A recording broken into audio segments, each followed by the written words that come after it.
অসময়েও গড়াইয়ের রুদ্ররূপ, প্রতিদিনই ভাঙছে পাড়, বিলীন হচ্ছে ফসলের ক্ষেত আর ঘরবাড়ি। প্রায় ১ মাস ধরেই এমন চিত্র। ভাঙছে কুমারখালীর শহীদ গোলাম কিবরিয়া সেতু থেকে আগ্রাকুণ্ডা পর্যন্ত কয়েক কিলোমিটার এলাকা। বাড়ছে ক্ষয়ক্ষতির পরিমাণও।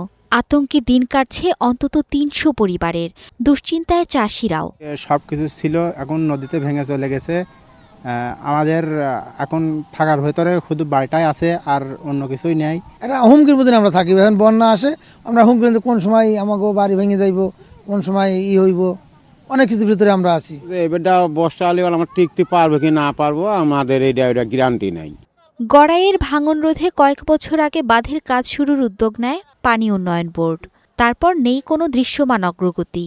এতে ক্ষুব্ধ গড়াইপাড়ের মানুষ। অনেক জমি ভেঙে গেছে, আর এখন ভাঙলে পারে বাড়িঘর ভেঙে যাবে। তো সরকার যদি এটা বেঁধে দেয়, ব্লক দিয়ে বেঁধে দেয়, আমাদের জন্য ভালো হবে, বসত বাড়ি থাকবে, টিকে থাকবে। আমাদের আবেদন যাতে এই জিনিসটা বাঁধার প্রকল্প চালু করা হয়। অসময়ে কেন ভাঙছে গড়াই, কবেই বা শুরু হবে বাঁধের কাজ, প্রশ্ন ছিল পানি উন্নয়ন বোর্ডের প্রকৌশলীর কাছে। যে মাত্রা ভাঙনটা হচ্ছে, এই মাত্রাটা আসলে সর্বপরিসরে কাজ করে কাজ টিকায় রাখা খুব দূরও ব্যাপার। তো আমরা এটা পার্মানেন্ট প্রোটেক্টিভ ওয়ার্কে কাজ করার জন্য আমরা একটা IWM কর্তৃক একটা ফিজিবিলিটি স্টাডি কাজ চলমান আছে। এই ফিজিবিলিটি স্টাডি সম্পন্ন হলে আমরা আশা করি এই একটা প্রকল্প দাখিল করব।